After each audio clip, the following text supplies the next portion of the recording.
Olá, boa tarde. Meu nome é Daiane Nunes Rodrigues, sou voluntária do Programa Institucional de Iniciação Científica, PIVIC, sob a orientação da professora doutora Maria de Fátima Rocha Medina. Nosso projeto de pesquisa tem como tema o objeto cultural e memória coletiva em Ponciá Vicêncio, da autora Conceição Evaristo.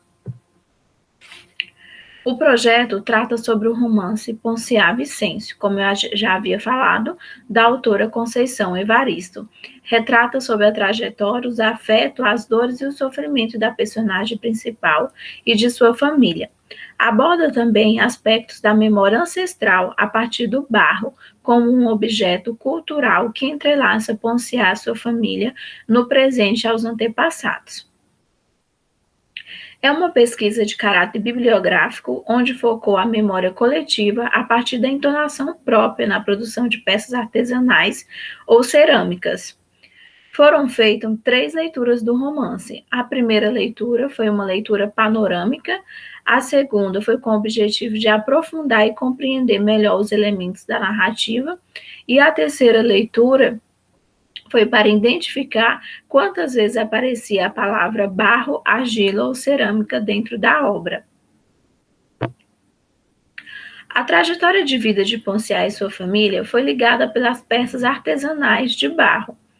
A família Vicêncio viveu em um contexto social de pobreza e precariedade, herança da ganância e exploração dos coronéis.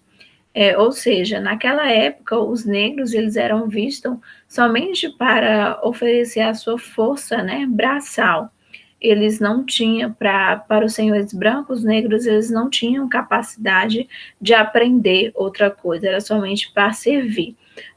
Tanto que dentro da obra, o coronel tem uma fala que ele pergunta para que o negro ele precisa, né, saber ler ou escrever, se ele não tem onde usar aquele conhecimento. Ou seja, ele coloca o negro, né, que o negro deve somente servir aos senhores brancos, que eles não precisam aprender a ler e escrever, pois eles nem teriam onde, né, utilizar aquele conhecimento. Então, ali o negro era visto mesmo somente para servir os senhores brancos, nesse caso, os grandes coronéis.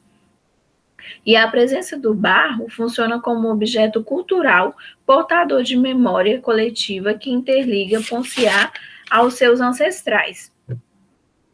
E as andanças, né, de Ponciá chamam a atenção para a obra literária no debate sobre a consciência racial, social e de gênero, pois Ponciá era mulher, pobre e negra, né? E ao escrever sobre essas vivências e experiência do povo afro-brasileiro, Evaristo deu voz a quem por muito tempo foi silenciado, que nesse caso eram os povos negros. E ao resistir e insistir com os elos produzidos pelas peças de barro, a família de Ponciá e os demais negros da comunidade atualizaram as histórias dos ancestrais no presente, mirando ao futuro. Este trabalho revelou a importância da afirmação de vozes singulares na constituição identitária de comunidades, sobretudo as marginalizadas, formada por negros, e destacou o barro como um importante objeto portador de memória coletiva.